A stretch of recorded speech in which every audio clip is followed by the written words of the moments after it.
Have you ever wondered where life came from? This is one of the fundamental philosophical and religious questions, and one of science's biggest quests. We have made some progress, but we have ways to go. You may have been to Yellowstone National Park, and you see the background behind me, the prismatic springs, and marveled at the amazing colors and beauty of the springs and the geysers. Very few, however, know that the colors are actually various heat-loving bacteria living as part of the microbiome in the hot springs. They have a lot of information on these organisms, what they are and what they do. So it's a really great place to visit for microbiologists.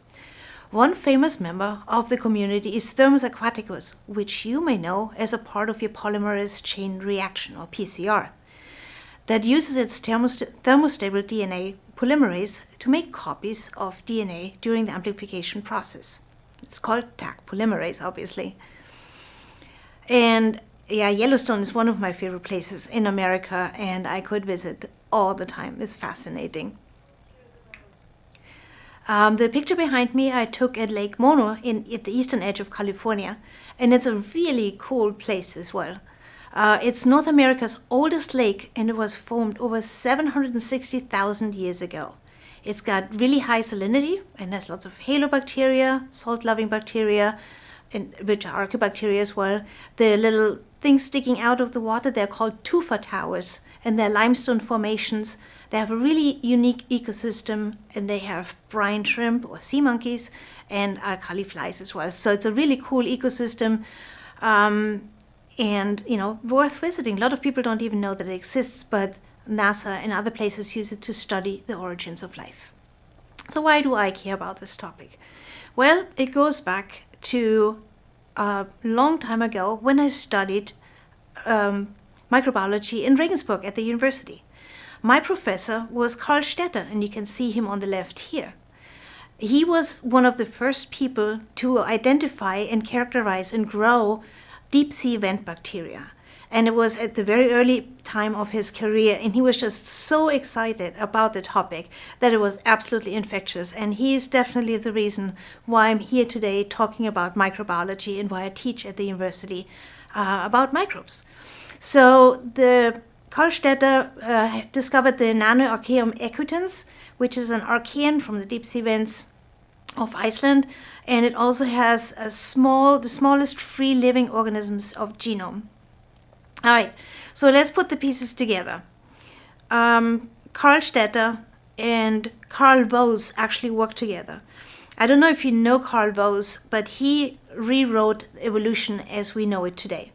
So he was the person who discovered that some of the 16S sequences, what he found from different organisms, didn't match and didn't group together.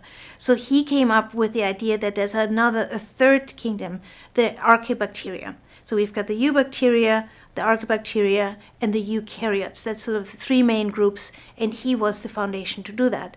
And it was really cool around the same time when they published it in the 90s. That's exactly when I was a student with Karl Stetter, and he actually worked with Carl Woese to really publish some seminal papers. So it was really exciting times and brand new breakthroughs of the sciences at that time. So I was very lucky to have a mentor and an instructor like that during my early days as a early young microbiologist. All right, the other thing is that microbes are absolutely everywhere. So they found them in the deep sea vents, they find them in ice sheets, in glaciers, they find them now also in the deep biosphere. People are looking for microbes everywhere, and wherever they look, they find little organisms. So even today, we are just scratching the surface of what we know, and there's still a lot more to be discovered. And this video I recently watched is from Kurzgesagt in a nutshell, and it really covers quite a lot of where these unusual microbes are actually found. All right, so what is astrobiology? Astrobiology is the study of life in the universe, its origin, evolution, distribution, and the future. And it explores questions like, can life exist elsewhere? And the people have been looking for life outside of Earth for a long time, but so far nothing has been found, except maybe contamination from what we have brought into other areas. So in this class, or in this module of Microbes Without Borders, you learn a lot of things sort of that are a little bit out there. I may be a little bit out there too, but definitely what we're talking about is.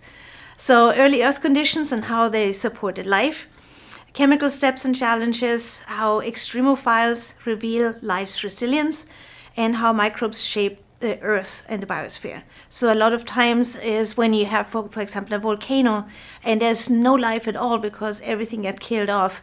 Microbes and then algae are the first organisms to settle and live on these harsh environments.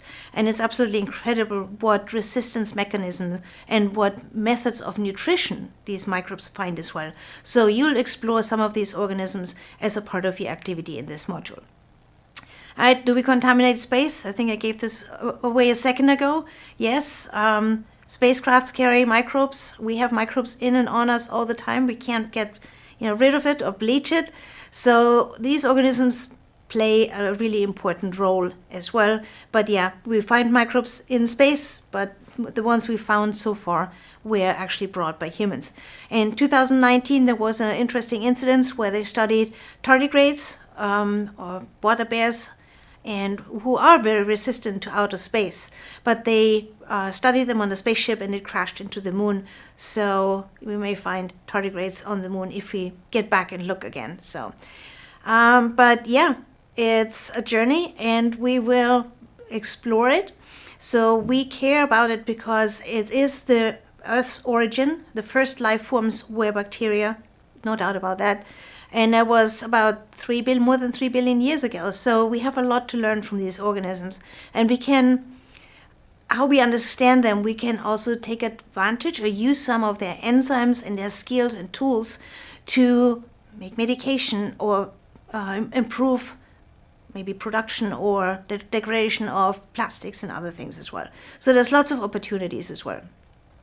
They definitely hold the key to our understanding to life on Earth.